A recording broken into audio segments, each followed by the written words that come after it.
So in today's class, we will discuss our backlog Master Cadet Chemistry 2021 exam. ਤਾਂ ਉਸਦਾ ਦੇਖੋ ਜੋ ਥੋੜਾ ਫਰਸਟ ਕੁਐਸਚਨ ਹੈ that is your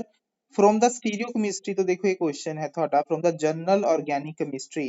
ਕਹਿੰਦੇ how many optically active stereoisomer are possible for butane 2,3 diol ਤਾਂ ਦੇਖੋ ਸਭ ਤੋਂ ਪਹਿਲਾਂ ਇਸਦਾ ਸਟਰਕਚਰ ਤੁਹਾਨੂੰ ਪਤਾ ਹੋਣਾ ਚਾਹੀਦਾ ਹੈ ਕਿ ਜੋ ਤੁਹਾਨੂੰ ਗਿਵਨ ਕੰਪਾਊਂਡ ਹੈ ਉਸਦਾ ਸਟਰਕਚਰ ਕੀ ਹੈ ਸੋ ਦੇਖੋ ਜੋ ਥੋੜਾ ਗਿਵਨ ਸਟਰਕਚਰ ਹੈ that is your ਪਹਿਲਾਂ ਤੁਸੀਂ ਇਸਨੂੰ ਡਰਾ ਕਰ ਲੈਣਾ ਹੈ ਤੁਹਾਡਾ 2,3 butane diol ਨੂੰ draw ਕਰ ਲਓ ਸੋ this is the common structure ਦੇਖੋ now ਹੁਣ ਦੇਖੋ ਇੱਥੇ ਆਪਾਂ optical activity ਦੀ ਗੱਲ ਕਰਨੀ ਹੈ optical activity ਦਾ ਮਤਲਬ ਕੀ ਹੈ ਕਿ ਉਹਦੇ ਵਿੱਚ ਕਿੰਨੇ chiral center present ਨੇ ਉਸ ਦੇ ਬੇਸ ਤੇ ਆਪਾਂ ਦੱਸਦੇ ਹਾਂ ਕਿ ਕਿੰਨੇ ਆਪਣੇ ਕੋਲ ਸਟੀਰੀਓ ਆਈਸੋਮਰ possible ਹੋਣਗੇ ਤਾਂ ਇਸ ਨੂੰ ਦੇਖੋ ਆਪਾਂ ਫਿਸ਼ਰ ਫਾਰਮੂਲਾ ਦੇ ਵਿੱਚ ਫਿਸ਼ਰ ਫਾਰਮੂਲੇ ਦੇ ਵਿੱਚ ਡਿਪਿਕਟ ਕਰਾਂਗੇ ਤੁਹਾਡੇ butane 2,3 diol ਨੂੰ ਤੇ ਦੇਖੋ ਇਹਦਾ ਫਿਸ਼ਰ ਫਾਰਮ ਕੀ ਹੋਏਗਾ ਦੇਖੋ ਸਭ ਤੋਂ ਪਹਿਲਾਂ ਫਿਸ਼ਰ ਫਾਰਮ ਨੂੰ ਆਪਾਂ ਕਿੱਦਾਂ ਲਿਖ ਸਕਦੇ ਹਾਂ ਜਿਸ ਤਰ੍ਹਾਂ ਦੇ ਨਾਲ ਦੇਖੋ ਤੁਸੀਂ ਪੋਸਿਬਿਲਿਟੀਆਂ ਲਿਖਣੀਆਂ ਨੇ ਇੱਥੇ ਸਿਰਫ ਜਿੱਦਾਂ ਮੈਥ ਦੇ ਵਿੱਚ ਤੁਸੀਂ ਪ੍ਰੋਬੇਬਿਲਿਟੀ ਲਿਖਦੇ ਹੋ ਨਾ ਕਿ ਇੱਕ ਚੀਜ਼ ਨੂੰ ਕਿੱਦਾਂ ਕਿਸ ਤਰੀਕੇ ਦੇ ਨਾਲ ਅਰੇਂਜ ਕਰ ਸਕਦੇ ਹੋ ਉਸੇ ਤਰ੍ਹਾਂ ਇੱਥੇ ਤੁਸੀਂ ਪੋਸਿਬਿਲਿਟੀਜ਼ ਲਿਖਣੀਆਂ ਨੇ ਕਿ ਜੋ ਤੁਹਾਡੇ ਆਹ ਵਾਲੇ ਗਰੁੱਪਸ ਨੇ ਇਸ ਕਾਰਬਨ ਤੇ ਜੋ ਗਰੁੱਪਸ ਲੱਗੇ ਹੋਏ ਨੇ ਉਹਨਾਂ ਨੂੰ ਕਿੱਦਾਂ ਅਰੇਂਜ ਕਰ ਸਕਦੇ ਹੋ ਤਾਂ ਮੇਰੀ ਪਹਿਲੀ ਪੋਸਿਬਿਲਿਟੀ ਕੀ ਸੀ ਕਿ ਮੈਂ ਦੋਨੋਂ OH ਨੂੰ ਸੇਮ ਸਾਈਡ ਤੇ ਅਰੇਂਜ ਕਰਤਾ ਨਾਓ ਮੇਰੀ ਦੂਸਰੀ ਪੋਸਿਬਿਲਿਟੀ ਕੀ ਹੈ ਕਿ ਇੱਕ ਸਾਈਡ ਤੇ ਮੈਂ ਰਾਈਟ ਤੇ ਰੱਖਿਆ ਹੈ ਦੂਸਰੀ ਸਾਈਡ ਤੇ ਮੈਂ ਕੀ ਰੱਖਿਆ ਇਸ ਨੂੰ ਲੈਫਟ ਪੋਜੀਸ਼ਨ ਤੇ ਰੱਖਿਆ ਹੈ that is my second possibility and my third possibility ਕੀ ਹੈ ਇਸ ਦੀ ਮਿਰਰ ਇਮੇਜ ਬਣਾ ਦਿੰਦਾ ਹਾਂ and that is my third possibility ਕਿ ਇਹਦੇ ਵਿੱਚ ਮੈਂ ਜੋ ਪਹਿਲਾ OH ਹੈ that is on the left side and the other OH at the right side so these are the three basic probability ਜੋ ਆਪਾਂ ਇੱਥੇ draw ਕਰ ਸਕਦੇ ਹੋ ਤਾਂ ਇਸ ਤੋਂ ਤਿੰਨ ਤੋਂ ਇਲਾਵਾ ਹੋਰ ਕੋਈ ਵੀ ਆਪਣੇ ਕੋਲ possibility ਇੱਥੇ ਨਹੀਂ ਹੈ ਹੁਣ ਆਪਾਂ ਚੈੱਕ ਕਰਨਾ ਹੈ ਕਿ ਤਿੰਨਾਂ ਵਿੱਚੋਂ ਕਿਹੜਾ ਆਪਟੀਕਲੀ ਐਕਟਿਵ ਹੈ ਕਿਹੜਾ ਤੁਹਾਡਾ ਆਪਟੀਕਲੀ ਇਨਐਕਟਿਵ ਹੈ ਤਾਂ ਤੁਸੀਂ ਅਗਰ ਪਹਿਲੇ ਸਟਰਕਚਰ ਦੇ ਵਿੱਚ ਦੇਖੋ ਅਗਰ ਮੈਂ ਇੱਥੋਂ ਪਲੇਨ ਪਾਸ ਕਰਵਾ ਦਾਂ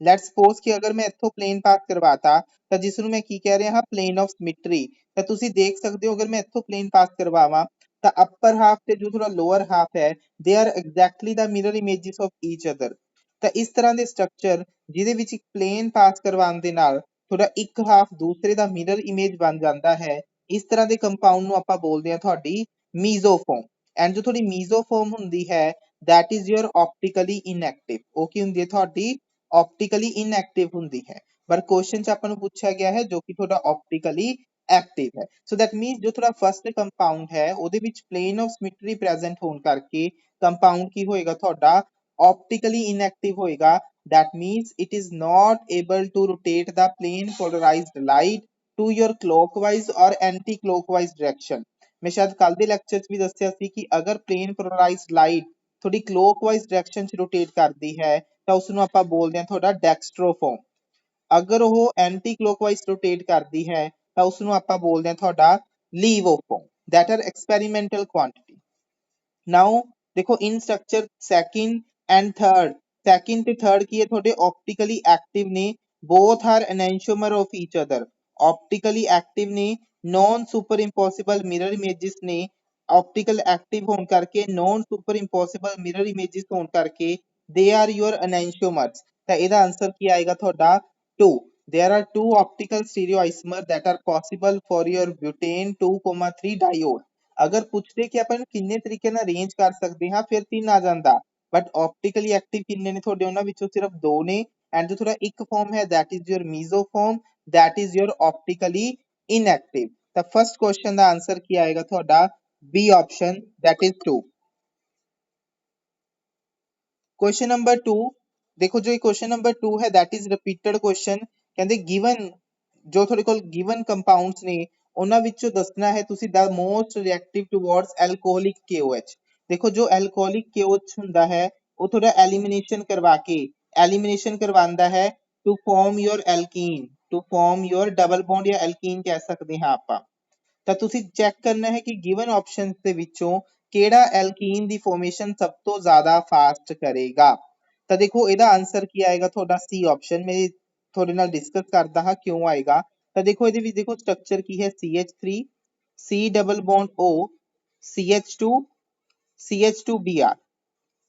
ਤਾਂ ਦੇਖੋ ਜੋ ਤੁਹਾਡਾ ਐਲਕੋਹਲਿਕ KOH ਹੈ that act as base ਤਾਂ base ਕੀ ਕਰੇਗਾ ਐਸਿਡਿਕ H ਨੂੰ ਲੈ ਜਾਏਗਾ ਜਿੱਦਾਂ ਹੀ H ਲੈ ਕੇ ਜਾਏਗਾ ਤਾਂ bond shift ਕਰੇਗਾ and ਜੋ ਤੁਹਾਡਾ living group ਹੈ bromine ਉਹ ਤੁਹਾਡੇ system ਦੇ ਵਿੱਚੋਂ ਬਾਹਰ ਨਿਕਲ ਜਾਏਗਾ and there will be a formation of your double bond ਕੀ ਬਣੇਗਾ ਤੁਹਾਡਾ ਉੱਥੇ double bond ਬਣ ਜਾਏਗਾ and ਤੁਸੀਂ ਦੇਖ ਸਕਦੇ ਹੋ ਕਿ ਜੋ ਤੁਹਾਡਾ ਇੱਥੇ structure ਬਣਿਆ ਹੈ alpha beta unsaturated carbonyl compound ਉਹ ਤੁਹਾਡਾ resonance ਨਾਲ stabilized ਹੈ and that is the most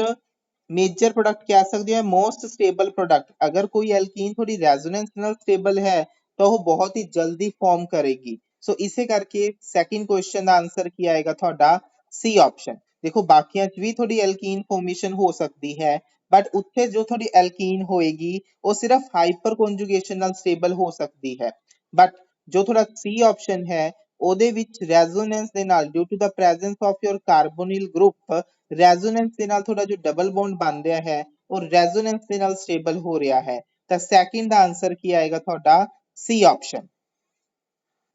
question number 3 ਕਹਿੰਦੇ when phenol is treated with your chloroform and NaOH the product is ਦੇਖੋ that is a naming reaction I think ਆਪਾਂ ਬਹੁਤ ਵਾਰ ਕਰ ਚੁੱਕੇ ਹਾਂ ਇਸ ਨੂੰ ਵੀ ਡਿਸਕਸ ਇਸ ਨੂੰ ਆਪਾਂ ਕਿਹੜੀ ਰਿਐਕਸ਼ਨ ਬੋਲਦੇ ਹਾਂ ਤੁਹਾਡਾ ਰੀਮਨ ਟੀਮਨ ਰਿਐਕਸ਼ਨ ਮੈਂ ਲਿਖ ਵੀ ਦਿੰਨਾ ਹਾਂ that is your Reimer Tiemann reaction Reimer Tiemann reaction that is an important reaction naming reaction है पेपर च बहुत बार पूछ चुके ने ਇਹਦੇ ਵਿੱਚ ਕੀ ਹੈ ਕਿ ਆਪਾਂ ਫਿਨੋਲ ਦੀ reaction chloroform in the presence of base ਕਰਦੇ ਹਾਂ and your product is your salicylic aldehyde ortho position ਤੇ ਤੁਹਾਡਾ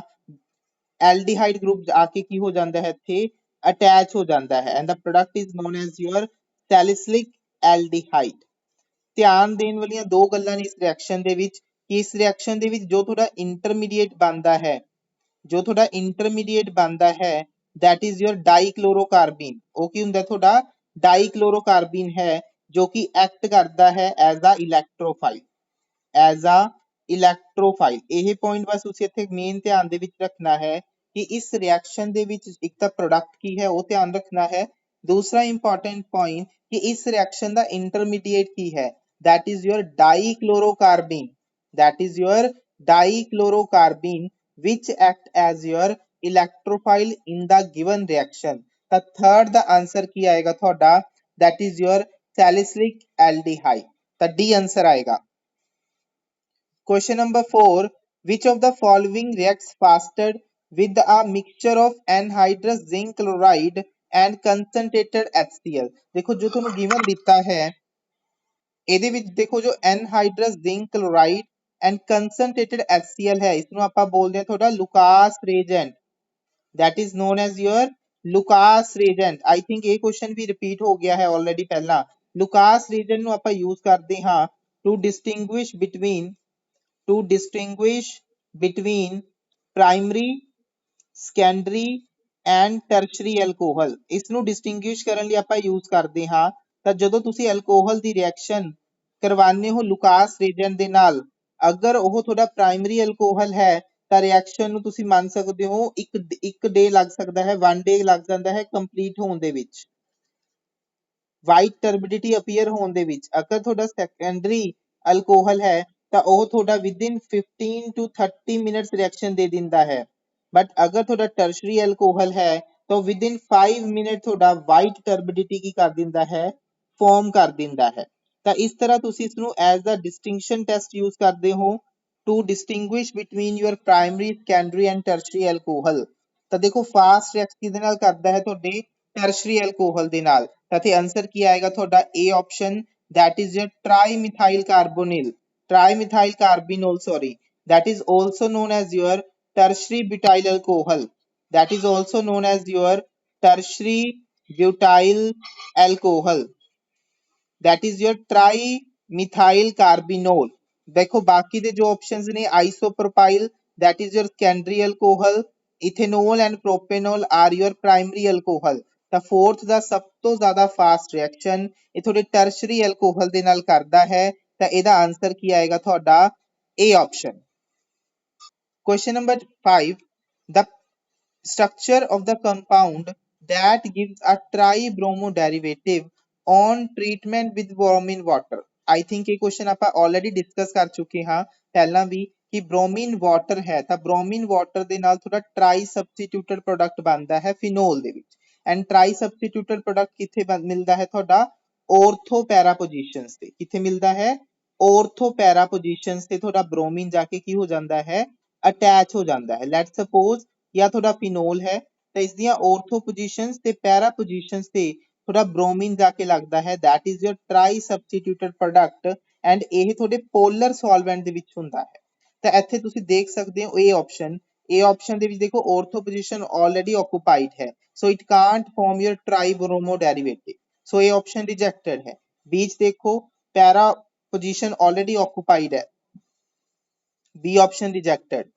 D ਦੇਖੋ ਨਾਈਟ੍ਰੋ ਗਰੁੱਪ ਆਲਰੇਡੀ ਪੈਰਾ ਤੇ ਪ੍ਰੈਜ਼ੈਂਟ ਹੈ ਤਾਂ ਬ੍ਰੋਮੀਨ ਨਹੀਂ ਆ ਸਕਦਾ ਤਾਂ D ਵੀ ਰਿਜੈਕਟਡ C ਆਪਸ਼ਨ ਦੇਖੋ ਦੋਨੋਂ ortho positions free ਨੇ ਐਂਡ ਪੈਰਾ ਪੋਜੀਸ਼ਨ ਵੀ ਫ੍ਰੀ ਨੇ ਤਾਂ ਇਸ ਦਾ ਆਨਸਰ ਕੀ ਆਏਗਾ ਤੁਹਾਡਾ C ਆਪਸ਼ਨ ਤਾਂ 5th ਕੁਐਸਚਨ ਦਾ ਆਨਸਰ ਕੀ ਆਏਗਾ ਤੁਹਾਡਾ C option question number 6 is very very important reaction ਇਹਨੂੰ ਹਾਈਲਾਈਟ ਕਰਕੇ ਲਿਖ ਲਓ ਬਹੁਤ ਵਾਰ ਪੇਪਰ 'ਚ ਪੁੱਛੀ ਜਾ ਚੁੱਕੀ ਹੈ ਕਹਿੰਦੇ ਆਈਸੋਪ੍ਰੋਪਾਈਲ ਬੈਂਜ਼ੀਨ ਸਭ ਤੋਂ ਪਹਿਲਾਂ ਤੁਹਾਨੂੰ ਪਤਾ ਹੋਣਾ ਚਾਹੀਦਾ ਹੈ ਆਈਸੋਪ੍ਰੋਪਾਈਲ ਬੈਂਜ਼ੀਨ ਨੂੰ ਆਪਾਂ ਕਿਊਮੀਨ ਵੀ ਬੋਲ ਦਿੰਦੇ ਹਾਂ ਆਈਸੋਪ੍ਰੋਪਾਈਲ ਬੈਂਜ਼ੀਨ ਨੂੰ ਆਪਾਂ ਕਿਊਮੀਨ ਵੀ ਬੋਲ ਦਿੰਦੇ ਹਾਂ ਤਾਂ ਦੇਖੋ ਅਗਰ ਤੁਸੀਂ ਕਿਊਮੀਨ ਦੀ ਏਰੀਅਲ ਆਕਸੀਡੇਸ਼ਨ ਕਰਦੇ ਹੋ ਤਾਂ ਪ੍ਰੋਡਕਟ ਕੀ ਬਣਦਾ ਹੈ ਸਿੱਧਾ ਸਾਦਾ ਯਾਦ ਰੱਖਣਾ ਹੈ ਤੁਸੀਂ ਪ੍ਰੋਡਕਟ ਕੀ ਬਣਦਾ ਹੈ ਧਿਆਨ 'ਚ ਰੱਖਣਾ ਹੈ ਕਿ ਇਹਦੇ ਵਿੱਚ ਕੀ ਹੈ ਕਿ ਪਹਿਲੀ ਜੋ ਕੰਡੀਸ਼ਨ ਹੈ ਕਿ ਜੋ ਤੁਹਾਡੇ ਬੈਂਜ਼ੀਨ ਰਿੰਗ ਦੇ ਨਾਲ ਡਾਇਰੈਕਟਲੀ ਅਟੈਚਡ ਕਾਰਬਨ ਹੈ ਅਲਫਾ ਕਾਰਬਨ ਉਹਦੇ ਕੋਲ ਐਟਲੀਸਟ ਇੱਕ ਅਲਫਾ ਹਾਈਡਰੋਜਨ ਹੋਣਾ ਚਾਹੀਦਾ ਹੈ at least an alpha hydrogen at benzyl position ਤੇ ਘੱਟ ਤੋਂ ਘੱਟ ਇੱਕ ਅਲਫਾ ਹਾਈਡਰੋਜਨ ਦਾ ਹੋਣਾ ਜ਼ਰੂਰੀ ਹੈ ਪ੍ਰੋਡਕਟ ਦੇਖੋ ਧਿਆਨ 'ਚ ਕੀ ਰੱਖਣਾ ਹੈ ਕਿ ਜੋ ਵੀ ਤੁਹਾਡੀ ਬੈਂਜ਼ੀਨ ਰਿੰਗ ਹੈ ਉਹ ਕਾਦੇ ਵਿੱਚ ਕਨਵਰਟ ਹੋ ਜਾਏਗੀ ਤੁਹਾਡੇ ਫਿਨੋਲ ਦੇ ਵਿੱਚ ਹੋ ਜਾਏਗੀ ਐਂਡ ਜੋ ਥੋੜਾ ਉੱਪਰ ਵਾਲਾ ਹਾਈਡਰੋਕਾਰਬਨ ਵਾਲਾ ਪਾਰਟ ਹੈ ਜਿਸ ਕਾਰਬਨ ਦੇ ਨਾਲ ਗਰੁੱਪ ਅਟੈਚ ਹੈ ਉਹਦੇ ਕੀ ਗਰੁੱਪ ਲੱਗ ਜਾਏਗਾ ਤੁਹਾਡਾ ਕਾਰਬੋਨਿਲ ਗਰੁੱਪ ਅਟੈਚ ਹੋ ਜਾਏਗਾ ਤਾਂ ਇੱਥੇ ਜੋ ਤੁਹਾਡੇ ਪ੍ਰੋਡਕਟ ਬਣਨਗੇ that is your phenol plus acetone phenol plus acetone ਤਾਂ 6th ਕੁਐਸਚਨ ਦਾ ਆਨਸਰ ਕੀ ਆਏਗਾ D option for your more clarity मैं एक एग्जांपल ਹੋਰ ਲਿਖਦਾ ਹਾਂ ਇਸ ਦਾ ਤੁਸੀਂ ਪ੍ਰੋਡਕਟ ਦੱਸਣਾ ਹੈ ਕੀ ਬਣੇਗਾ ਅਗਰ ਮੈਂ ਇਸ ਦੀ ਰਿਐਕਸ਼ਨ ਏਰੀਅਲ ਆਕਸੀਡੇਸ਼ਨ ਕਰਦਾ ਤਾਂ ਦੇਖੋ ਤੇ ਪ੍ਰੋਡਕਟ ਕੀ ਮਿਲੇਗਾ ਤਾਂ ਤੁਸੀਂ ਦੇਖ ਸਕਦੇ ਹੋ ਜਿਸ ਕਾਰਬਨ ਨਾਲ ਅਟੈਚ ਹੈ ਅਲਫਾ ਕਾਰਬਨ ਕੋਲ ਇੱਕ ਹਾਈਡਰੋਜਨ ਪ੍ਰੈਜ਼ੈਂਟ ਹੈ ਤਾਂ ਪ੍ਰੋਡਕਟ ਕੀ ਬਣੇਗਾ ਬੈਂਜ਼ੀਨ ਦੇ ਨਾਲ OH ਗਰੁੱਪ ਲੱਗ ਜਾਏਗਾ ਐਂਡ ਜੋ ਥੋੜਾ ਉੱਪਰ ਵਾਲਾ ਰਿੰਗ ਸਟਰਕਚਰ ਹੈ that will be converted into your carbonyl group ਤਾਂ ਇੱਥੇ ਪ੍ਰੋਡਕਟ ਕੀ ਬਣਨਗੇ ਤੁਹਾਡੇ phenol plus cyclohexanone phenol plus cyclohexanol that is a very important reaction ਇਸ ਨੂੰ ਧਿਆਨ ਦੇ ਵਿੱਚ ਰੱਖਣਾ ਹੈ ਆਈਸੋਪ੍ਰੋਪਾਈਲ ਬੈਂਜ਼ੀਨ ਨੂੰ ਆਪਾਂ ਕਿਊਮੀਨ ਵੀ ਲਿਖ ਦਿੰਨੇ ਹਾਂ ਮੋਸਟ ਆਫ ਦਾ ਟਾਈਮ ਇਹ ਕੁਐਸਚਨ ਪੁੱਛ ਸਕਦੇ ਨੇ ਤਾਂ 6 ਦਾ ਆਨਸਰ ਆਏਗਾ ਤੁਹਾਡਾ ਡੀ ਆਪਸ਼ਨ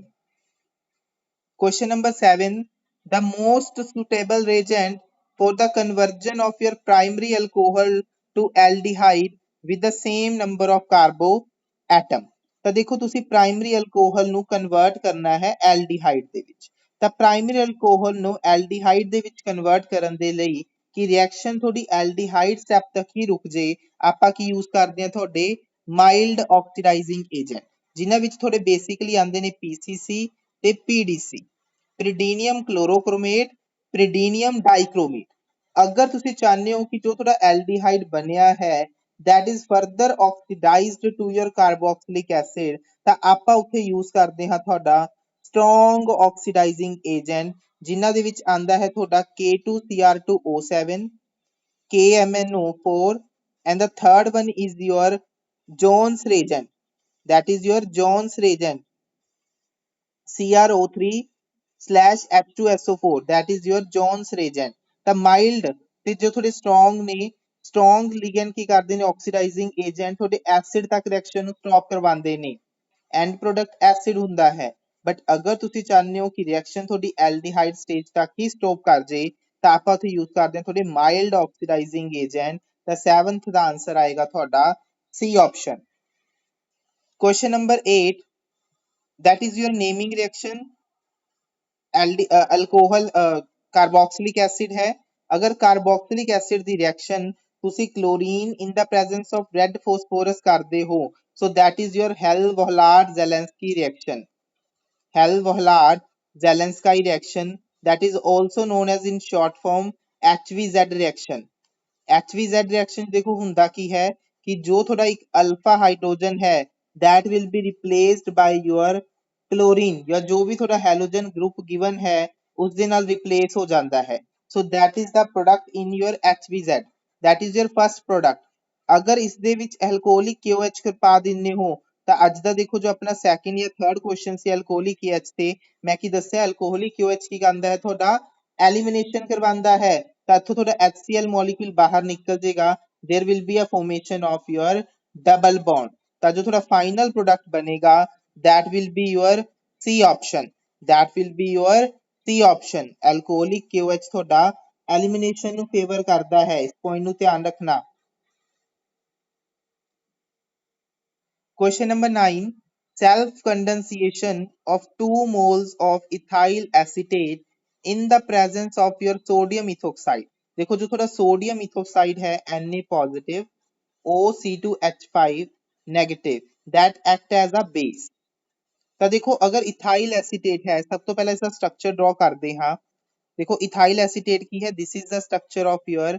इथाइल एसीटेट। अगर तुसी इस दी रिएक्शन बेस नाल करदे हो ਤਾਂ बेस ਦਾ ਕੰਮ ਕੀ ਹੈ ਐਸਿਡਿਕ H ਨੂੰ ਅਬਸਟ੍ਰੈਕਟ ਕਰਨਾ ਤਾਂ ਇੱਥੋਂ ਕੀ ਕਰੇਗਾ ਇਹ H ਨੂੰ ਅਬਸਟ੍ਰੈਕਟ ਕਰ ਲੇਗਾ ਤਾਂ ਫਸਟ ਸਟੈਪ ਦੇ ਵਿੱਚ ਕੀ ਬਣੇਗਾ ਤੁਹਾਡਾ conjugate base there will be a formation of your conjugate base। ਜਿੱਦਾਂ ਹੀ conjugate base ਬਣਿਆ ਉਹ ਕੀ ਕਰੇਗਾ ਤੁਹਾਡਾ ਅਗੇਨ ਸੈਕਿੰਡ ਮੋਲੀਕਿਊਲ ਦੇ ਕਾਰਬੋਨਿਲ ਕਾਰਬਨ ਤੇ ਕੀ ਕਰੇਗਾ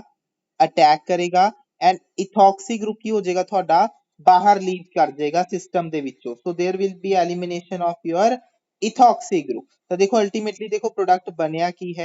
कि जो थोड़ा कार्बोनिल ग्रुप है उस दे नाल कौन आके अटैच हो गया थोड़ा CH2 देखो दिस इज CH2 CH2 दे नाल की अटैच है carbon double bond O ethyl group attach है सो दिस इस जो ग्रुप थोड़ा हुन बनया है प्रोडक्ट इस ਨੂੰ ਆਪਾਂ ਕੀ ਬੋਲਦੇ ਹਾਂ ਤੁਹਾਡਾ ethyl aceto acetate ethyl aceto acetate that means 9 ਦਾ ਆਨਸਰ ਕੀ ਆਏਗਾ ਤੁਹਾਡਾ P ऑप्शन। ਤਾਂ बेसिकली मैं यही चीज कह सकता हाँ कि जो ये क्वेश्चन है that is from your aldol reaction similar kind of aldol reaction aldol ਦੇ ਵਿੱਚ ਆਪਾਂ ਕੀ ਲੈਣੇ ਆ ਉੱਥੇ ਤੁਹਾਡਾ ਕਾਰਬੋਨਿਲ ਕੰਪਾਊਂਡ ਲੈਣੇ ਹਾਂ ਐਲਡੀਹਾਈਡ ਜਾਂ ਕੀਟੋਨ ਇੱਥੇ ਤੁਹਾਡੇ ਐਲਡੀਹਾਈਡ ਜਾਂ ਕੀਟੋਨ ਦੀ ਜਗ੍ਹਾ ਐਸਟਰ ਨੂੰ ਯੂਜ਼ ਕੀਤਾ ਹੋਇਆ ਹੈ ਜਸਟ मैकेनिज्म सेम है मैकेनिज्म में थोड़ा एक्सप्लेन कर दिता है तो ਇੱਥੇ ਤੁਹਾਡਾ जो 9th का आंसर बनेगा that is your B option ethyl aceto acetate. Question number 10 the compound formed as a result of oxidation of your ethyl benzene by KMnO4। तो इसलिए देखो एक कंसेप्ट समझाना चाहूंगा पहला उसਨੂੰ समझ लो अगर मान लो बेंजीन ਦੇ ਉੱਪਰ ਕੋਈ ਵੀ ਤੁਹਾਡਾ R ਗਰੁੱਪ ਅਟੈਚਡ ਹੈ ਚਾਹੇ ਜਿੰਨਾ ਮਰਜ਼ੀ ਵੱਡਾ R ਗਰੁੱਪ ਹੋਵੇ ਤਾਂ ਅਗਰ R ਦੇ ਅਲਫਾ ਪੋਜੀਸ਼ਨ ਤੇ ਮਤਲਬ ਜੋ ਬੈਂਜ਼ੀਨ ਦੇ ਨਾਲ ਡਾਇਰੈਕਟਲੀ ਕਾਰਬਨ ਅਟੈਚ ਹੈ ਅਗਰ ਉਸ ਕੋਲ ਇੱਕ ਵੀ ਤੁਹਾਡੀ ਹਾਈਡਰੋਜਨ ਪ੍ਰੈਜ਼ੈਂਟ ਹੁੰਦੀ ਹੈ ਤਾਂ ਪੂਰੇ ਦਾ ਪੂਰਾ R group will be converted into your carboxylic acid। ਅਗਰ ਤੁਸੀਂ ਉਸ ਦੀ ਰਿਐਕਸ਼ਨ KMnO4 ਦੇ ਨਾਲ ਕਰਵਾਉਂਦੇ ਹੋ ਤਾਂ ਕਾਦੇ ਵਿੱਚ ਕਨਵਰਟ ਹੋ ਜਾਏਗਾ ਤੁਹਾਡਾ ਉਹ ਬੈਂਜੋਇਕ ਐਸਿਡ ਦੇ ਵਿੱਚ ਚਾਹੇ R group ਜਿੰਨਾ ਮਰਜ਼ੀ ਵੱਡਾ ਹੈ। ਤਾਂ ਦੇਖੋ ਅਗਰ ਮੈਂ ਇੱਥੇ प्रोडक्ट ਲਿਖਾਂ ਦੇਖੋ ਲੈਟ ਸਪੋਜ਼ ਮੈਂ ਇੱਥੇ ਲਿਖ ਲਿਆ ਹੈ ਟੋਲਵਿਨ ਲਿਖ ਲਿਆ ਹੈ मैं लै रहा हाँ इत्थे लेट सपोज इथाइल बेंजीन ले लिया है जो क्वेश्चन पूछा गया है मैं इत्थे ले लेना हाँ थोड़ा आइसोप्रोपाइल बेंजीन ले लेने हाँ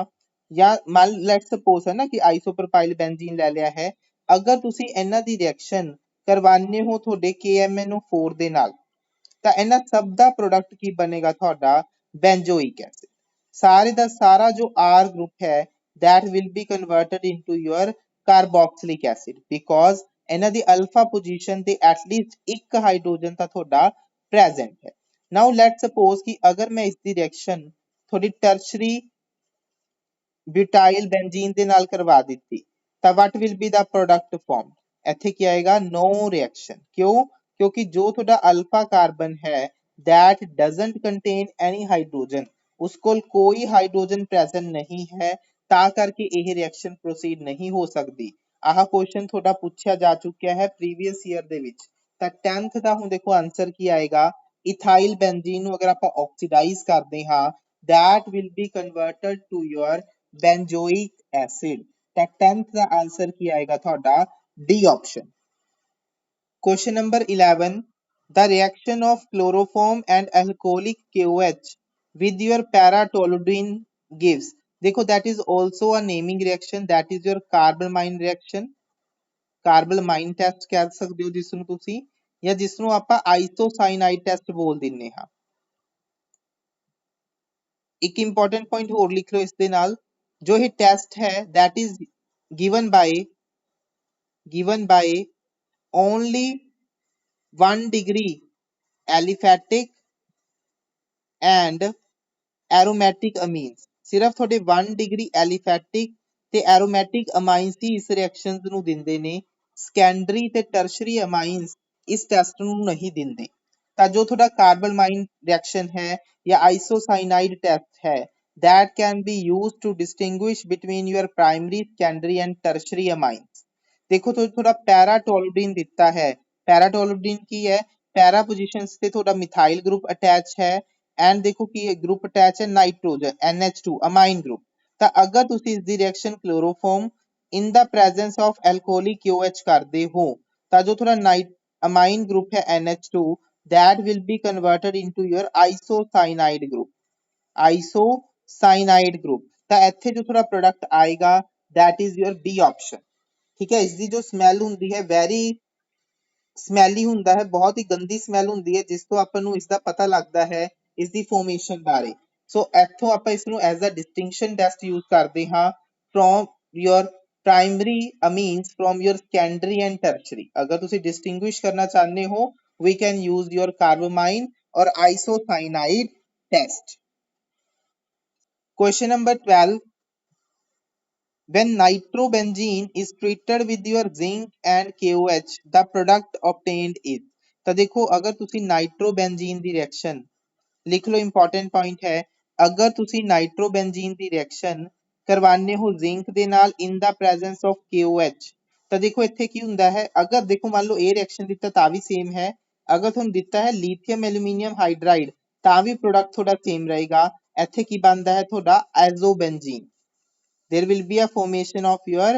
azobenzene। ਧਿਆਨ ਰੱਖਣਾ ਹੈ, ਅਗਰ ਤੁਸੀਂ ਨਾਈਟ੍ਰੋਬੈਂਜ਼ੀਨ ਦੀ ਰਿਐਕਸ਼ਨ ਕਰਵਾਉਂਦੇ ਹੋ lithium aluminium hydride ਦੇ ਨਾਲ that is also a reducing agent and zinc is also a reducing agent। ਤਾਂ ਇੱਥੇ ਜੋ ਤੁਹਾਡਾ ਪ੍ਰੋਡਕਟ ਬਣੇਗਾ that is your azobenzene। Generally ਕੀ ਹੁੰਦਾ ਹੈ, ਨਹੀਂ ਤਾਂ nitro compound should be converted into your aniline, aniline ਦੇ ਵਿੱਚ ਕਨਵਰਟ ਹੋਣਾ ਚਾਹੀਦਾ ਹੈ, but that is an exception for your aromatic nitro compound। ਤਾਂ ਇੱਥੇ ਪ੍ਰੋਡਕਟ ਕੀ ਬਣਦਾ ਹੈ ਤੁਹਾਡਾ ਐਜ਼ੋਬੈਂਜ਼ੀਨ। ਤਾਂ 12th ਦਾ ਆਨਸਰ ਆਏਗਾ ਤੁਹਾਡਾ D option। Excuse me, sir. Sir, the exception. Question number 13. Which of the following is a carbamine?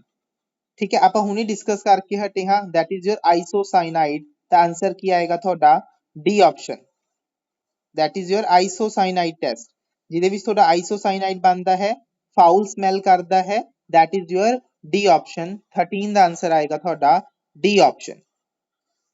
Question number 14. Which substance chars on heating with your concentrated sulfuric acid? ਚਾਰਿੰਗ ਦਾ ਮਤਲਬ ਹੁੰਦਾ ਬਲੈਕਨ ਹੋਣਾ। ਤੁਸੀਂ ਦੇਖਿਆ ਹੋਏਗਾ ਕਿ ਅਗਰ ਤੁਸੀਂ carbohydrates that is a test given by your carbohydrates, ਅਗਰ ਤੁਸੀਂ ਕਾਰਬੋਹਾਈਡਰੇਟ ਨੂੰ ਡਿਸਟਿੰਗੁਇਸ਼ ਕਰਨਾ ਹੈ ਤਾਂ ਆਪਾਂ ਉਸ ਦੀ ਰਿਐਕਸ਼ਨ ਕੰਸਨਟ੍ਰੇਟਡ ਸਲਫਿਊਰਿਕ ਐਸਿਡ ਦੇ ਨਾਲ ਕਰਦੇ ਹਾਂ। ਜੋ ਤੁਹਾਡਾ ਵਾਈਟ ਪਾਊਡਰ ਹੁੰਦਾ ਹੈ carbohydrate that appears to be blackened on reacting with your concentrated sulfuric acid। ਤਾਂ ਠੀਕ ਹੈ, ਚਾਰਿੰਗ ਦਾ ਮਤਲਬ ਹੁੰਦਾ ਹੈ ਬਲੈਕ ਹੋਣਾ, ਬਲੈਕਿਸ਼ ਅਪੀਅਰ ਹੋ ਜਾਣਾ। ਤਾਂ ਇਹ ਕਰੈਕਟਰਿਸਟਿਕ ਟੈਸਟ ਹੁੰਦਾ ਹੈ ਤੁਹਾਡਾ ਕਾਰਬੋਹਾਈਡਰੇਟ ਦਾ। ਤਾਂ 14th ਦਾ ਆਨਸਰ ਕੀ ਆਏਗਾ ਤੁਹਾਡਾ A option। ਠੀਕ ਹੈ, ਪ੍ਰੋਟੀਨ ਨੂੰ ਅਗਰ ਡਿਸਟਿੰਗੁਇਸ਼ ਕਰਨਾ ਹੈ ਤਾਂ ਇਹਦੇ ਲਈ ਆਪਾਂ ਜਨਰਲੀ ਦੋ ਟੈਸਟ ਦੇਖਦੇ ਹਾਂ। First is your biuret test and the second one is your Millon's test। These tests are used to characterize your protein। ਇਹ ਕੁਐਸਚਨ ਵੀ ਪੇਪਰ 'ਚ ਪੁੱਛੇ ਜਾ ਚੁੱਕੇ ਨੇ ਕਿ ਪ੍ਰੋਟੀਨ ਨੂੰ ਆਪਾਂ ਕਰੈਕਟਰਾਈਜ਼ ਕਰਨ ਲਈ ਕਿਹੜਾ ਟੈਸਟ ਯੂਜ਼ ਕਰਦੇ ਹਾਂ, that is your Biuret test and your Millon's test। Question number 15. The helical structure of your protein is stabilized by। ਦੇਖੋ ਤੁਸੀਂ ਪੜ੍ਹਿਆ ਹੋਏਗਾ ਕਿ ਜੋ ਪ੍ਰੋਟੀਨਸ ਨੇ ਉਹ ਤੁਹਾਡੇ ਹੈਲੀਕਲ ਸਟਰਕਚਰਸ ਬਣਦੇ ਨੇ, ਤਾਂ ਉਹਨਾਂ ਵਿੱਚ ਜੋ ਹੈਲੀਕਲ ਸਟਰਕਚਰ ਹੈ ਉਹ ਤੁਹਾਡੇ ਹਾਈਡਰੋਜਨ ਬੌਂਡਿੰਗ ਦੇ ਥਰੂ ਕੀ ਹੁੰਦੇ ਨੇ ਤੁਹਾਡੇ ਸਟੇਬਲ ਹੁੰਦੇ ਨੇ। that is a question from your biomolecular chapter। ਤਾਂ ਇੱਥੇ ਆਨਸਰ ਕੀ ਆਏਗਾ ਤੁਹਾਡਾ B option। question number 16 that is from your simple ਜੋ ਕੈਮਿਸਟਰੀ ਦਾ ਜੋ ਲਾਸਟ ਚੈਪਟਰ ਹੁੰਦਾ ਹੈ ਕੈਮਿਸਟਰੀ ਇਨ ਐਵਰੀਡੇ ਲਾਈਫ ਦੇ ਵਿੱਚੋਂ ਲਿਆ ਗਿਆ ਹੈ ਕਿ which of the following is not an antibiotic। Antibiotic ਨਹੀਂ ਹੈ। ਜਿਸ ਐਂਟੀਬਾਇਓਟਿਕ ਕੀ ਹੁੰਦਾ ਹੈ ਜਿਸ ਨੂੰ ਆਪਾਂ ਅਗੇਂਸਟ ਬੈਕਟੀਰੀਅਲ ਜਾਂ ਵਾਇਰਲ ਇਨਫੈਕਸ਼ਨ ਦੇ ਲਈ ਯੂਜ਼ ਕਰਦੇ ਹਾਂ। ਤਾਂ ਇਹਦਾ ਆਨਸਰ ਕੀ ਆਏਗਾ ਤੁਹਾਡਾ ਆਕਸੀਟੋਕਸਿਨ। ਆਕਸੀਟੋਕਸਿਨ ਕੀ ਹੁੰਦਾ ਹੈ ਤੁਹਾਡਾ ਇੱਕ ਹਾਰਮੋਨ ਹੁੰਦਾ ਹੈ that is released from your pituitary gland। ਠੀਕ ਹੈ ਇਹ ਤੁਹਾਡੇ ਕੰਟਰੋਲ ਕਰਦਾ ਹੈ ਕੰਟਰੈਕਸ਼ਨ ਆਫ ਯੂਰ ਯੂਟਰਸ ਨੂੰ ਕੰਟਰੋਲ ਕਰਦਾ ਹੈ ਆਫਟਰ ਚਾਈਲਡ ਬਰਥ। ਤਾਂ ਇਸ ਨੂੰ ਬੇਸਿਕਲੀ ਆਪਾਂ ਲਵ ਹਾਰਮੋਨ ਵੀ ਬੋਲ ਦਿੰਦੇ ਹਾਂ। so that is not an antibiotic, that is your basically a love hormone। ਬਾਕੀ ਜਿੰਨੇ ਵੀ ਨੇ ਸਾਰੇ as a antibiotic ਦੀ ਤਰ੍ਹਾਂ ਐਕਟ ਕਰਦੇ ਨੇ। only your oxytocin is not an antibiotic, that is your love hormone। question number 17 that is from your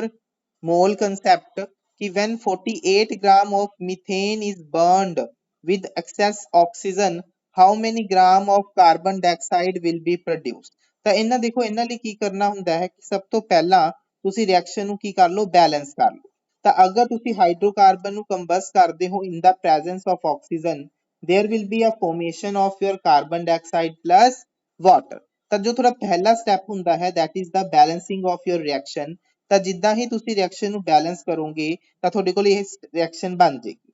given ਕੀ ਹੈ ਆਪਾਂ ਨੂੰ ਦੇਖੋ ਪਤਾ ਹੈ ਕਿ ਆਪਣੇ ਕੋਲ 1 ਮੋਲ ਮੀਥੇਨ ਦੇ ਨਾਲ ਕਿੰਨੇ ਮੋਲ ਰਿਲੀਜ਼ ਹੋ ਰਹੀ ਹੈ ਤੁਹਾਡੀ carbon dioxide 1 mole carbon dioxide gas ਕੀ ਹੋ ਰਹੀ ਹੈ ਤੁਹਾਡੀ ਰਿਲੀਜ਼ ਹੋ ਰਹੀ ਹੈ।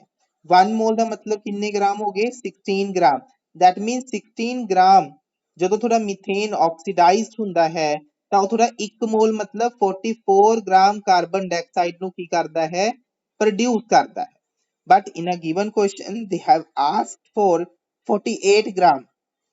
ਤਾਂ 48 ਗ੍ਰਾਮ ਦੇ ਲਈ ਕਿੰਨੀ ਕਾਰਬਨ ਡਾਈਆਕਸਾਈਡ ਗੈਸ ਤੁਹਾਡੀ ਰਿਲੀਜ਼ ਹੋਏਗੀ that is your triple times of your 44। ਤਾਂ ਜਦੋਂ ਤੁਸੀਂ ਇਸ ਨੂੰ ਸੋਲਵ ਕਰੋਗੇ ਤਾਂ ਇਸ ਦਾ ਆਨਸਰ ਕੀ ਆਏਗਾ ਤੁਹਾਡਾ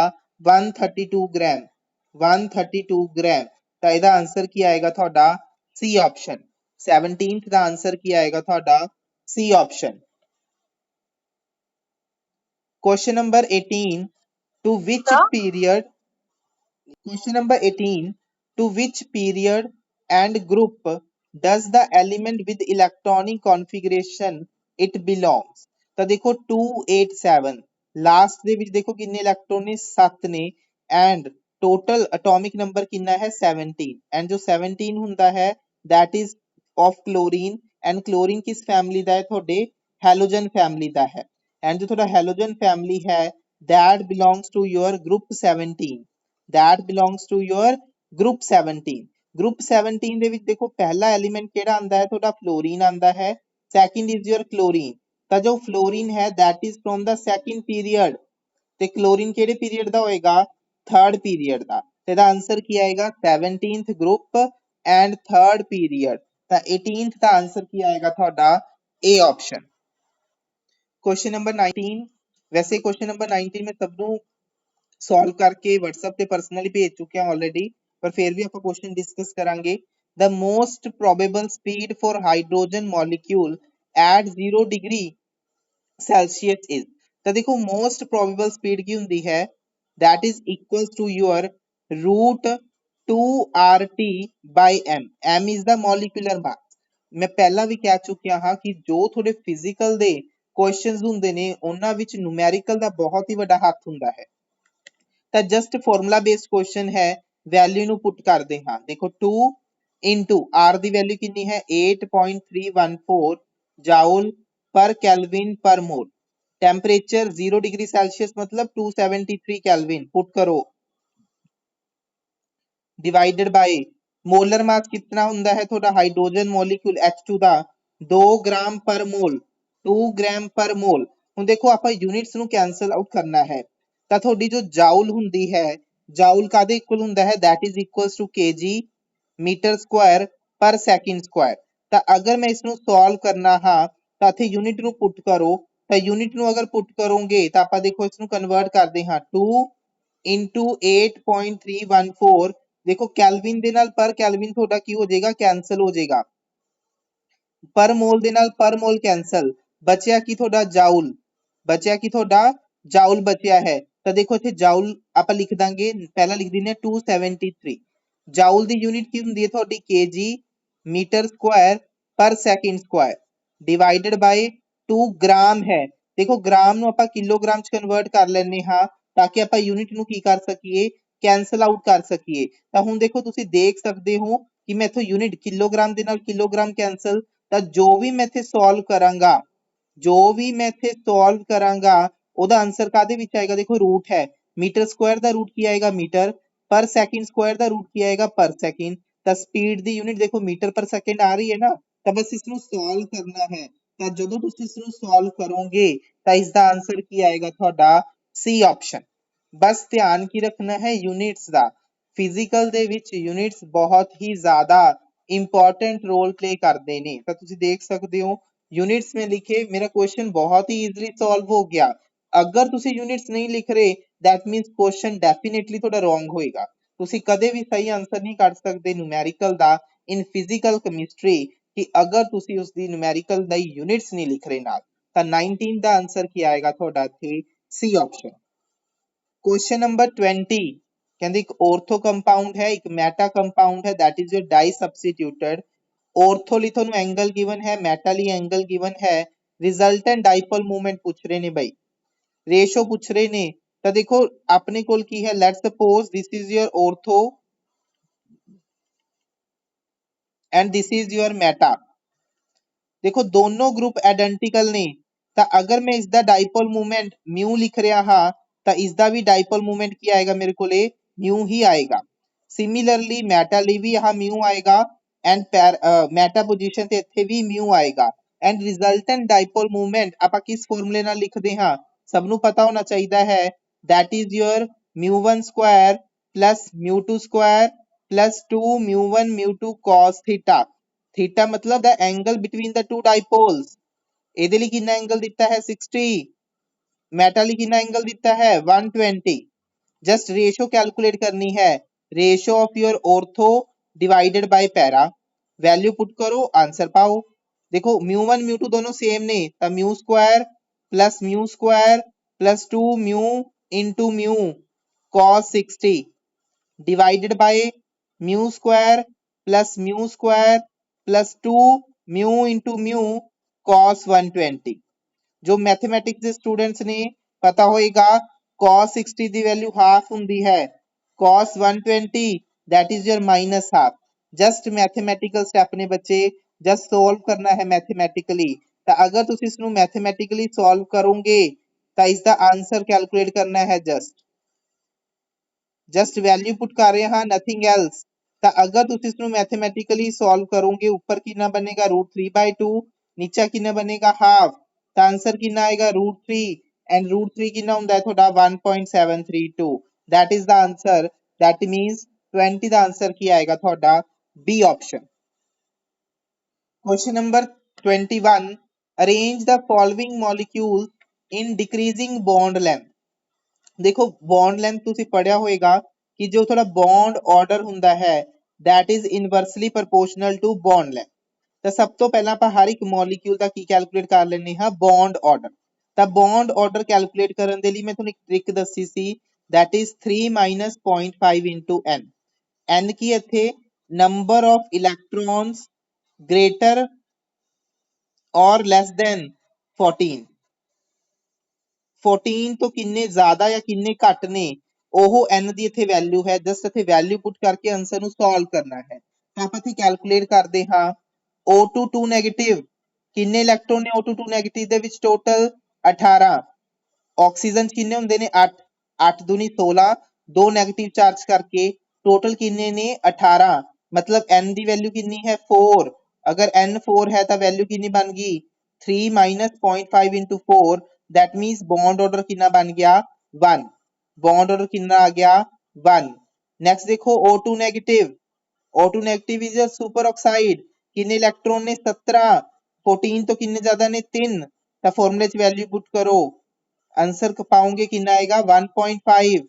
सिमिलरली फॉर ऑक्सीजन, ऑक्सीजन को इलेक्ट्रॉन कितने ने 16, कितने ज्यादा ने 14 तो 2, जस्ट वैल्यू पुट करो तो आंसर कितना आएगा थोड़ा 2, आंसर कितना आएगा थोड़ा 2। नेक्स्ट देखो O2 पॉजिटिव मतलब इलेक्ट्रॉन कितने ने 15, कितने ज्यादा ने 1, तो बस वैल्यू पुट करो 1, आंसर कितना आएगा 2.5। तो जिसका बॉन्ड ऑर्डर जिन्ना ज्यादा बॉन्ड लेंथ उन्नी ही घट, तो बॉन्ड लेंथ का ऑर्डर की आएगा this one, bond length order की आएगा थोड़ा A option, bond length order की आएगा थोड़ा ए ऑप्शन। क्वेश्चन नंबर 22 कहते एक प्रोटोन है that is coupled with your four equivalent protons Ha,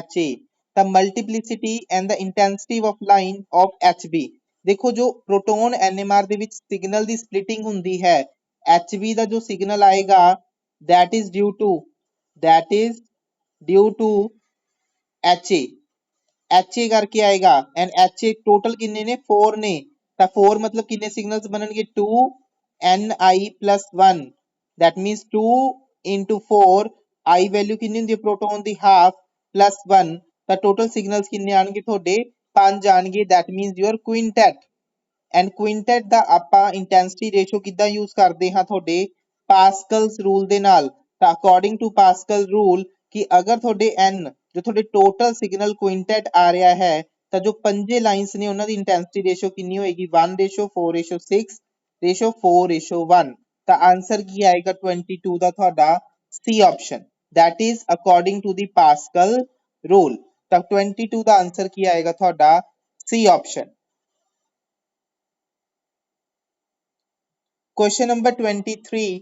which of the following is the wave number of near infrared spectrometer। ਤਾਂ ਜੋ ਤੁਹਾਡੇ near infrared spectrometer ਹੁੰਦੀ ਹੈ ਤਾਂ ਜੋ ਉਸਦੀ ਰੇਂਜ ਹੈ that is your 4000 to 12500, ਤੇ 4000 ਕਰ ਲਿਓ ਬਈ, ਗਲਤੀ ਨਾਲ ਮਿਸਪ੍ਰਿੰਟ ਹੋ ਗਿਆ। 23 ਦਾ ਆंसर ਕੀ ਆਏਗਾ C ऑप्शन। ਦੇਖੋ ਇਹ ਵੈਲਿਊ ਜਿਸ ਨੂੰ ਪਤਾ ਹੋਏਗੀ ਉਹੀ ਇਸ ਦਾ ਆंसर ਕਰ ਸਕਦਾ ਹੈ। ਤਾਂ 4000 ਤੋਂ ਲੈ ਕੇ 12500 ਸੈਂਟੀਮੀਟਰ ਇਨਵਰਸ ਤੱਕ ਤੁਹਾਡਾ ਨੀਅਰ ਇਨਫਰਾਰੈਡ ਸਪੈਕਟ੍ਰੋਮੀਟਰ ਦੀ ਕੀ ਹੁੰਦੀ ਹੈ ਤੁਹਾਡੀ रेंज ਹੁੰਦੀ ਹੈ। ਤਾਂ ਇਸ ਪੁਆਇੰਟ ਨੂੰ ਤੁਸੀਂ ਧਿਆਨ ਦੇ ਵਿੱਚ ਰੱਖਣਾ ਹੈ। Question number 24 2 moles of a gas, देखो पहला जो कुछ गिवन है ਉਹਨੂੰ ਲਿਖ ਲਓ ਬਸ। 2 moles गैस ਦੇ ਦਿੱਤੇ ਹੋਏ ਨੇ at 1 bar pressure, pressure ਕਿੰਨਾ ਦਿੱਤਾ ਹੋਇਆ ਇਨੀਸ਼ੀਅਲ 1 bar ਹੈ ਐਂਡ ਟੈਂਪਰੇਚਰ ਕਿੰਨਾ ਹੈ 298 ਕੈਲਵਿਨ। ਕਹਿੰਦੇ ਉਸ ਨੂੰ ਕੀ ਕੀਤਾ ਹੈ ਕੰਪਰੈਸ ਕੀਤਾ ਹੈ at a constant temperature by a use of constant pressure of 5 bar, मतलब फाइनल प्रेशर कितना हो गया ਤੁਹਾਡਾ 5 बार हो गया, not 2 bar, that is your 5 bar।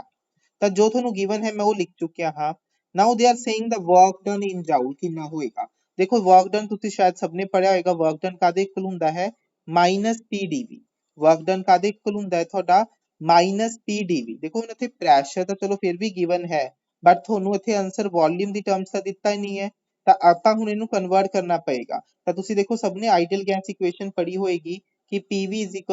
nRT, ਤਾਂ ਇੱਥੋਂ ਜੋ ਥੋੜਾ ਵੋਲਿਊਮ ਹੈ that can be expressed as your nRT by T, nRT by T। ਤਾਂ ਇੱਥੇ ਆਪਾਂ ਵੈਲਿਊ ਪੁੱਟ ਕਰਦੇ ਹਾਂ। ਦੇਖੋ ਐਕਸਟਰਨਲ ਬਾਹਰ ਪ੍ਰੈਸ਼ਰ ਕਿੰਨਾ ਸੀ ਤੁਹਾਡਾ 5 bar, मतलब मैं इत्थों लिखूंगा P2 लिख लेना फॉर द टाइम बिंग। देखो नेक्स्ट dV मतलब V2 minus V1, V2 minus V1, ਤਾਂ V2 मतलब ਆਪਾਂ ਕੀ ਲਿਖਾਂਗੇ ਇੱਥੇ N2 RT by P2 minus N1 RT by P1। Just ਹੁਣ ਇੱਥੇ ਤੁਸੀਂ ਕੁਝ ਨਹੀਂ ਕਰਨਾ, ਵੈਲਿਊ ਨੂੰ ਪੁੱਟ ਕਰਕੇ ਆਨਸਰ ਨੂੰ ਕੀ ਕਰਨਾ ਹੈ ਸੋਲਵ ਕਰਨਾ ਹੈ। ਵੈਲਿਊ ਨੂੰ ਪੁੱਟ ਕਰਕੇ ਇੱਥੇ ਆਨਸਰ ਕੀ ਕਰਨਾ ਹੈ ਤੁਸੀਂ ਸੋਲਵ ਕਰਨਾ ਹੈ। ਤਾਂ ਜਸਟ ਮੈਂ ਇਸਨੂੰ ਥੋੜਾ ਜਿਹਾ ਹੋਰ ਸਿੰਪਲੀਫਾਈ ਕਰ ਦਿੰਨਾ ਹਾਂ ਕਿ ਦੇਖੋ ਤੁਹਾਡੇ ਕੋਲ n ਤਾਂ fixed he n equal to 2, ਤਾਂ ਮੈਂ nRT ਕੀ ਕਰਦਾ ਹਾਂ ਬਾਹਰ ਨਿਕਾਲ ਲੈਣਾ ਹਾਂ। P2 अंदर चला जाएगा तो P2 ना P2 कैंसल, ਇੱਥੇ ਕੀ ਰਹਿ ਜਾਏਗਾ 1 minus P2 by P1। Just value put करो, देखो n ਦੀ ਵੈਲਿਊ ਕਿੰਨੀ ਹੈ 2, r ਦੀ ਵੈਲਿਊ ਕਿੰਨੀ ਹੈ 8.314, t ਦੀ ਵੈਲਿਊ ਕਿੰਨੀ ਗਿਵਨ ਹੈ ਤੁਹਾਡੇ ਕੋਲੇ 298 ਕੈਲਵਿਨ, 1 ਮਾਈਨਸ ਇਸ ਦੀ ਵੈਲਿਊ ਕਿੰਨੀ ਹੈ 5 by 1। ਤਾਂ ਦੇਖੋ ਦੋਨਾਂ ਦੀ ਯੂਨਿਟ ਦੇਖੋ ਆ ਵੀ ਬਾਰ ਚ ਹੈ ਨੀਚੇ ਵੀ ਬਾਰ ਚ ਹੈ, ਤਾਂ ਬਾਰ ਨਾਲ ਬਾਰ ਕੈਂਸਲ ਹੋ ਜਾਏਗਾ, ਤਾਂ ਇਹ that is your unitless quantity। ਤਾਂ ਇਸ ਨੂੰ ਅਗਰ ਸੋਲਵ ਕਰੋਗੇ ਤਾਂ ਜੋ ਵੀ ਆਨਸਰ ਆਏਗਾ that is in your doubt। ਤਾਂ ਅਗਰ ਤੁਸੀਂ ਇਸ ਨੂੰ ਸੋਲਵ ਕਰਦੇ ਹੋ ਤਾਂ ਆਨਸਰ ਕਿੰਨਾ ਆਂਦਾ ਹੈ ਤੁਹਾਡਾ B option. Just mathematical calculation ਹੈ, ਮੈਂ ਤੁਹਾਨੂੰ ਫਾਰਮੂਲਾ ਬਣਾ ਕੇ ਦੇ ਦਿੱਤਾ ਹੈ, ਜਸਟ ਵੈਲਿਊ ਨੂੰ ਪੁੱਟ ਕਰਕੇ ਸੋਲਵ ਕਰ ਲਿਓ। ਆਨਸਰ ਕਿੰਨਾ ਆਏਗਾ ਤੁਹਾਡਾ ਬੀ ਆਪਸ਼ਨ। ਆਨਸਰ ਕਿੰਨਾ ਆਏਗਾ ਤੁਹਾਡਾ ਬੀ ਆਪਸ਼ਨ। क्वेश्चन नंबर 25 ਕਹਿੰਦੇ ਇੱਕ ਫੈਕਟਰੀ ਹੈ, ਉਹ ਆਪਰੇਟ ਹੋ ਰਹੀ ਹੈ at a temperature 300 degree Celsius and system ਨੂੰ ਹੀਟ ਰਿਲੀਜ਼ ਕਰ ਰਹੀ ਹੈ ਐਟ 20 ਡਿਗਰੀ ਸੈਲਸੀਅਸ। ਤੁਸੀਂ ਕੈਲਕੂਲੇਟ ਕਰਨਾ ਹੈ ਐਫੀਸ਼ੀਐਂਸੀ। ਦੇਖੋ ਐਫੀਸ਼ੀਐਂਸੀ ਆਪਾਂ ਕੈਲਕੂਲੇਟ ਕਰਦੇ ਹਾਂ ਕਾਰਨੋਟ ਸਾਈਕਲ ਦੀ, that is equals to 1 minus temperature of your hot system divided by temperature of your cold system। ਉਲਟਾ ਕਰ ਦਿੱਤਾ। ਆਪਾਂ ਹਮੇਸ਼ਾ hot ਮਾਈਨਸ, ਕਿਉਂਕਿ ਐਫੀਸ਼ੀਐਂਸੀ ਕਦੇ ਨੈਗੇਟਿਵ ਨਹੀਂ ਹੋ ਸਕਦੀ, ਤਾਂ ਕੋਲਡ ਉੱਪਰ ਆਏਗਾ hot ਨੀਚੇ ਆਏਗਾ, ਠੀਕ ਹੈ, ਤਾਂ ਕਿ ਐਫੀਸ਼ੀਐਂਸੀ ਤੁਹਾਡੀ ਨੈਗੇਟਿਵ ਨਾ ਹੋ ਸਕੇ। ਤਾਂ ਤੁਸੀਂ ਇਸ ਤਰ੍ਹਾਂ ਫਾਰਮੂਲੇ ਨੂੰ ਧਿਆਨ ਚ ਰੱਖ ਸਕਦੇ ਹੋ, ਕਿਉਂਕਿ ਐਫੀਸ਼ੀਐਂਸੀ ਕਦੇ ਵੀ ਨੈਗੇਟਿਵ ਨਹੀਂ ਆਏਗੀ। ਤਾਂ ਕਰਕੇ ਜੋ ਘੱਟ ਟੈਂਪਰੇਚਰ ਹੈ ਉਹ ਉੱਪਰ ਆਏਗਾ, ਜੋ ਹਾਇਰ ਟੈਂਪਰੇਚਰ ਹੈ ਉਹ ਤੁਹਾਡਾ ਕੀ ਆਏਗਾ ਨੀਚੇ ਆਏਗਾ। ਜਸਟ ਵੈਲਿਊ ਪੁੱਟ ਕਰ ਦੋ 1 ਮਾਈਨਸ ਕੋल्ड टेम्परेचर 20 डिग्री सेल्सियस मतलब 298 kelvin divided by hot temperature कितना है 300 डिग्री सेल्सियस मतलब टेम्परेचर कितना आएगा 573 केल्विन। ਤਾਂ ਜਸਟ ਇਸ ਨੂੰ ਸੋਲਵ ਕਰ ਲਿਓ। ਸੋਲਵ ਕਰਨ ਤੇ ਤੁਹਾਡੇ ਕੋਲ ਐਫੀਸ਼ੀਐਂਸੀ ਕਿੰਨੀ ਆ ਜਾਏਗੀ 0.48, that means 48% ਅਪਰੋਕਸੀਮੇਟਲੀ ਆਂਸਰ ਕਿੰਨਾ ਆ ਜਾਏਗਾ 49। that means ਜੋ ਵੀ ਤੁਸੀਂ ਇੰਜਨ ਲਿੱਤਾ ਹੈ, ਜੋ ਵੀ ਤੁਹਾਡਾ ਸਿਸਟਮ ਹੈ, ਉਹ ਸਿਰਫ ਤੁਹਾਡਾ 49% ਹੀ ਐਫੀਸ਼ੀਐਂਟ ਵਰਕ ਕਰਦਾ ਹੈ, ਬਾਕੀ ਦੀ ਤੁਹਾਡੀ ਵੇਸਟੇਜ ਹੀ ਪ੍ਰੋਡਿਊਸ ਕਰ ਰਿਹਾ ਹੈ। ਜਾਂ ਕਵਾਂਗੇ ਕਿ ਜੋ ਵੀ ਤੁਹਾਡਾ ਵਰਕ ਕਰ ਰਿਹਾ ਹੈ ਉਸ ਵਰਕ ਨੂੰ ਹੀਟ ਦੇ ਵਿੱਚ ਡਿਸਿਪੀਏਟ ਕਰ ਰਿਹਾ ਹੈ, ਸਿਰਫ ਉਹਦੇ ਵਿੱਚੋਂ ਤੁਹਾਡਾ 49% ਵਰਕ ਹੀ ਯੂਜ਼ਫੁਲ ਵਰਕ ਹੈ। ਬਾਕੀ ਦਾ ਜੋ ਵਰਕ ਹੈ that is your eliminated work, ਉਹ ਤੁਹਾਡਾ ਐਲੀਮੀਨੇਟ ਹੋ ਰਿਹਾ ਸਿਸਟਮ ਦੇ ਵਿੱਚ।